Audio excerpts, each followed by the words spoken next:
ತಮ್ಮ ನೆಚ್ಚಿನ ನಟ ರಾಕಿಂಗ್ ಸ್ಟಾರ್ ಯಶ್ ಅವರು ಹುಟ್ಟುಹಬ್ಬದ ಆಚರಣೆಗೆ ನಿರಾಕರಿಸಿದ್ದರೆಂದು ಬೇಸರಗೊಂಡು ಹೊಸಕೆರೆಹಳ್ಳಿಯಲ್ಲಿರುವ ಯಶ್ ಮನೆ ಎದುರೇ ಬೆಂಕಿ ಹಚ್ಚಿಕೊಂಡು ಆತ್ಮಾಹುತಿಗೆ ಯತ್ನಿಸಿದ್ದ ಅಭಿಮಾನಿ ಕೊನೆಯುಸಿರೆಳೆದಿದ್ದಾರೆ.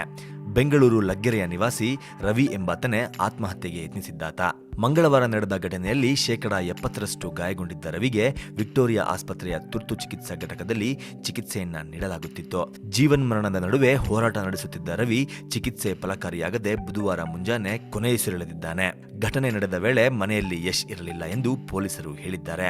ರವಿ ಮೂಲತಃ ಪಾವಗಡ ತಾಲೂಕಿನವನಾಗಿದ್ದು ಹಲವು ವರ್ಷಗಳಿಂದ ತನ್ನ ಪೋಷಕರ ಜೊತೆಗೆ ಲಗ್ಗೆರೆಯಲ್ಲಿ ನೆಲೆಸಿದ್ದ.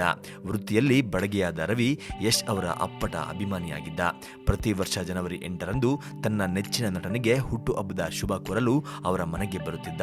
ಆದರೆ ಈ ವರ್ಷ ಕನ್ನಡ ಚಿತ್ರರಂಗದ ಹಿರಿಯ ನಟ ಅಂಬರೀಷ್ ನಿಧನದ ಹಿನ್ನೆಲೆಯಲ್ಲಿ ಅದ್ದೂರಿಯಾಗಿ ಜನ್ಮದಿನದ ಆಚರಣೆಗೆ ನಿರಾಕರಿಸಿದ್ದ ಯಶ್ ಈ ಬಗ್ಗೆ ಸಾಮಾಜಿಕ ಜಾಲತಾಣಗಳಲ್ಲಿ ವಿಡಿಯೋ ಸಂದೇಶದ ಮೂಲಕ ತಮ್ಮ ಅಭಿಮಾನಿಗಳಲ್ಲಿ ಶುಭ ಕೋರಲು ಮನೆಗೆ ಬರಬೇಡಿ ಎಂದು ವಿನಂತಿಸಿಕೊಂಡಿದ್ದರು.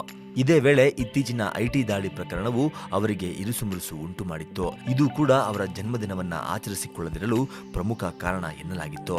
ಆದರೂ ಪ್ರತಿ ವರ್ಷದಂತೆ ರವಿ ಸೇರಿದಂತೆ ನೂರಾರು ಅಭಿಮಾನಿಗಳು ಯಶ್ ಅವರಿಗೆ ಶುಭ ಕೋರಲು ಹೊಸಕೆರೆಹಳ್ಳಿಯಲ್ಲಿರುವ ಅವರ ಮನೆ ಮುಂದೆ ಬೆಳಿಗ್ಗೆಯಿಂದಲೇ ನೆರೆದಿರುತ್ತಿದ್ದರು. ಆದರೆ ತಮ್ಮ ಮಾತಿಗೆ ಬದ್ಧರಾದ ಯಶ್ ಜನ್ಮದಿನ ಆಚರಿಸದೆ ತಮ್ಮ ಕುಟುಂಬದ ಸದಸ್ಯರ ಜೊತೆಗೆ ಹೊರ ಹೋಗಿದ್ದರು. ಈ ವೇಳೆ ಮಧ್ಯಾಹ್ನದವರೆಗೆ ನಟನಿಗೋಸ್ಕರ ಮನೆ ಮುಂದೆ ಕಾದ ರವಿ ಕೊನೆಗೆ ಬೇಸತ್ತು ಮಧ್ಯಾಹ್ನ 2 ಗಂಟೆ ಸುಮಾರಿಗೆ ಸೀಮೆ ಎಣ್ಣೆ ಸುರಿದುಕೊಂಡು ಬೆಂಕಿಯನ್ನ ಹಚ್ಚಿಕೊಂಡಿದ್ದ. ತಕ್ಷಣವೇ ಅಲ್ಲಿ ಭದ್ರತೆಗೆ ನಿಯೋಜಿಸಲಾಗಿದ್ದ ಪೊಲೀಸರು ರವಿ ಅವರ ರಕ್ಷಣೆಗೆ ಧಾವಿಸಿದ್ದರು. ನೀರು ಸುರಿದು ಬೆಂಕಿಯನ್ನು ನಂದಿಸಿದ ಪೊಲೀಸರು ಕೂಡಲೇ ಆಂಬ್ಯುಲೆನ್ಸ್ನಲ್ಲಿ ಆತನನ್ನ ವಿಕ್ಟೋರಿಯಾ ಆಸ್ಪತ್ರೆಗೆ ದಾಖಲಿಸಿದ್ದರು. ಆದರೀಗ ಚಿಕಿತ್ಸೆ ಫಲಕಾರಿಯಾಗದೆ ರವಿ ಕೊನೆಯುಸಿರೆಳೆದಿದ್ದಾನೆ. ಈ ಘಟನೆ ಸಂಬಂಧ ಗಿರಿನಗರ ಪೊಲೀಸ್ ಠಾಣೆಯಲ್ಲಿ ಪ್ರಕರಣ ದಾಖಲಾಗಿದೆ.